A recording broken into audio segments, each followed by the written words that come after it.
Hey everyone, today I want to review this book, amazing book, Successful Drawing by Andrew Loomis.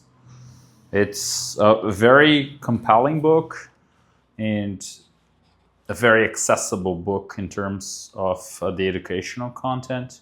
So if you're a beginner, this is a great way to start. If you're really in the beginning of your curve, Fun with a Pencil by Andrew Loomis as well, maybe easier to digest and more fun, as the name says. But definitely Successful Drawing is a book for early on in your development. So let's go through it. I love, as you've seen before, looking at the contents. So he covers the fundamentals. So I love the 5Ps and 5Cs concept. So perspective, the artist should know. Going to like circles, inclined plane, drawing to scale, 1 point, 2 point, diagonals, and all the construction. If you've seen my book reviews on frame perspective 1 and how to draw, you definitely know some of these concepts. Lights on basic forms, all the way like to casting shadows and the figure and lighting and a gallery of drawings, which is great, by the way.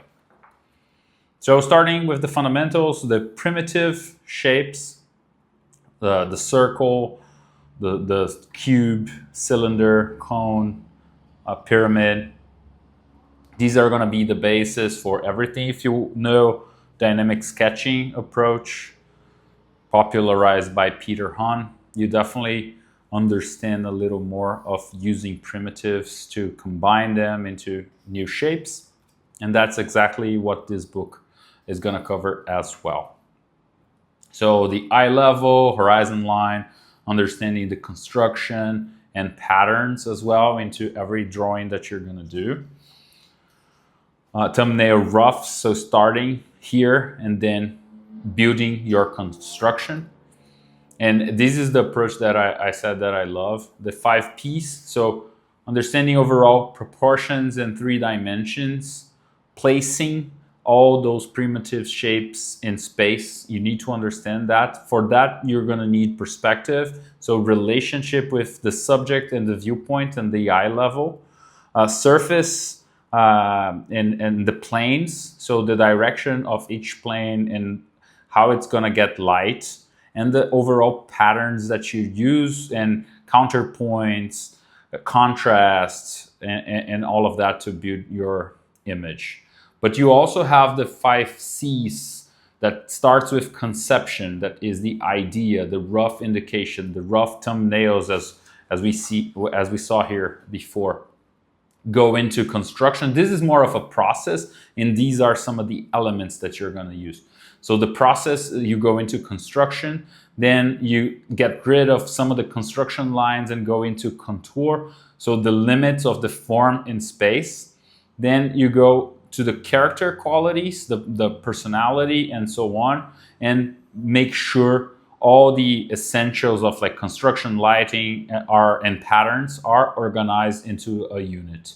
So process elements, the fundamental elements that you're gonna need to learn and understand in order to put this together, because the construction will need the planes, the perspective, contour, has a little bit of the patterns and positive and negative spaces and shapes. Character, it's all about understanding even more than this, but anatomy and how lighting will create that message that you want to convey, and then overall consistency. The book doesn't cover everything. Loomis has a lot of other books, including Figure Drawing for All It's Worth. That is another amazing resource. I don't have the others.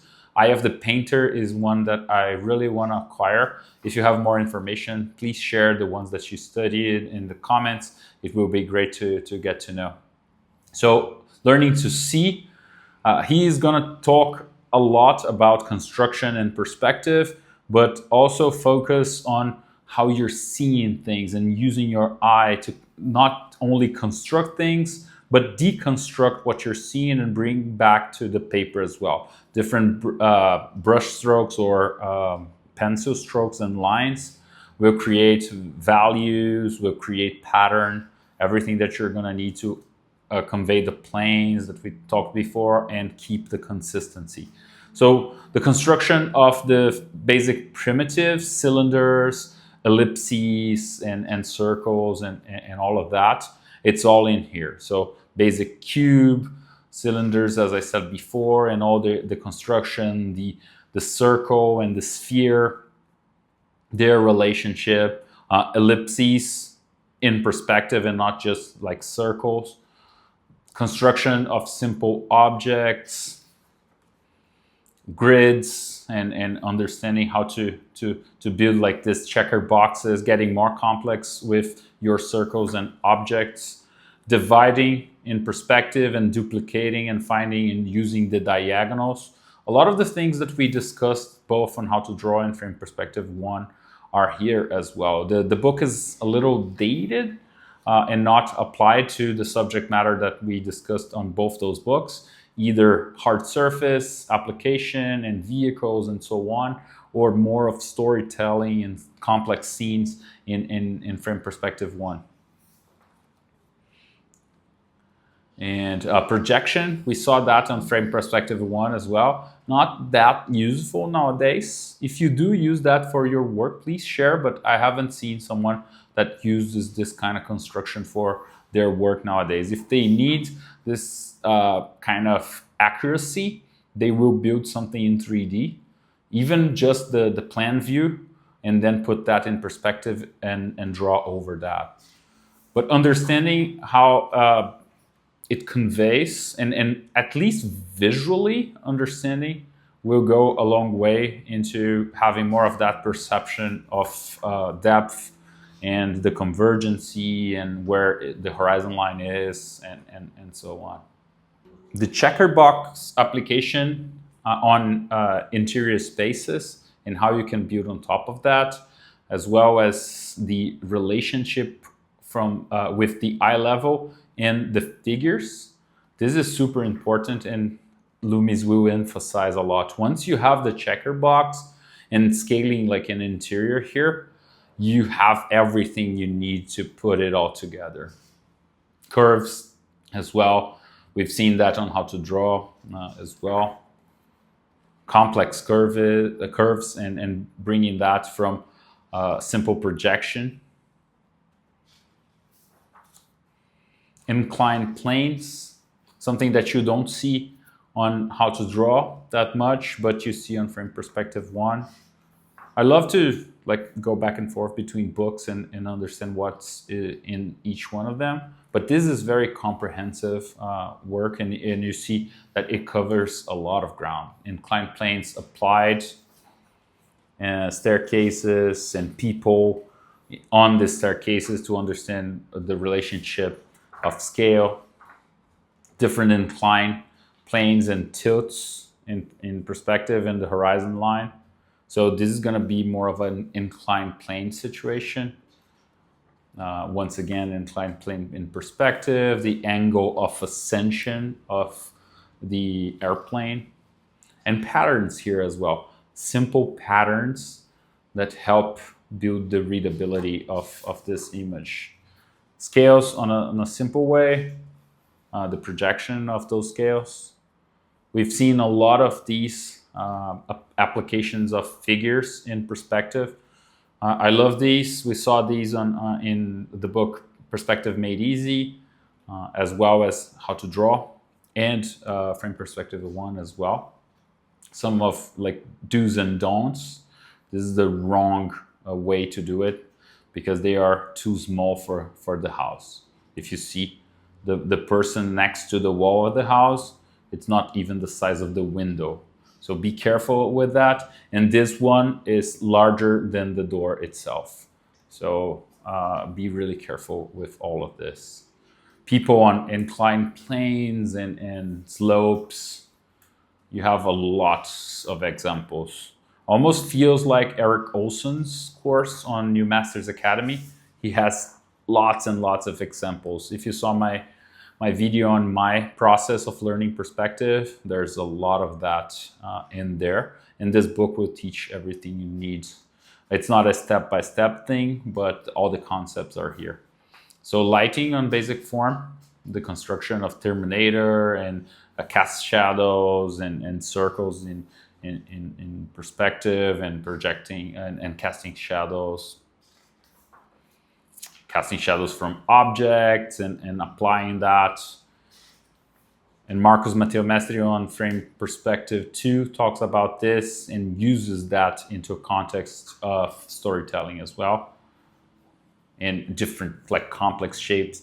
I love doing these. I did some of them painting. So you grab a piece of like print paper, just make a paper ball and try to draw it with one like single source of light. It's super interesting. I tried that with painting in gouache. It was a great experience. I think this is one of the best examples of playing, especially if you're an environment artist, understanding the lighting and what's going to be light, halftone, and what's going to be in shadow.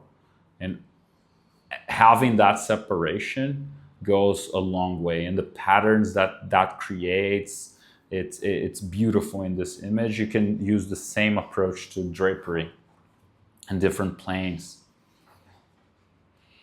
So some still life. This is beautiful. Look at this. This is just beautiful. More stylized. Loomis is not the best example. It's very dated. It goes to almost like 50s and 40s, 1950s and 40s editorial work, caricature work back in the day from magazines and Mad Magazine and stuff like that, that kind of aesthetics. But the principles are definitely the same. And you have all of that in here. The mannequin construction, you see a lot of these in his book, Figure Drawing for All It's Worth. I'll definitely bring here on the channel as well and link all the videos to the description, as well as links to all his books here in the description as well. Beautiful drawings. I remember a quote from Ian McKay that he said that when he wanted to build on his draftsmanship and craft, he would go and copy some of Loomis' work and really step up his game. Bringing character, depicting character by means of light on form. This is so good. Some big personalities in here, more realistic portraits. And we have lots of examples. Beautiful drawing. I'll probably make a copy of this. I love the aesthetics on this. It's good that I have seen this book over and over. And once you get to look at it once again, you find things that you haven't noticed before. So take your time and look at it and do your copies. It will definitely improve your draftsmanship. This looks like almost a zone, Ender Zorn, which is super interesting. Beautiful work of living out aspects as well. I love his dogs. These, if you know my drawings, you will understand that I'm passionate about this and leaving things out and so on. So yeah, parting words, and my parting words are have fun. My dog had fun with my book as well. It happens.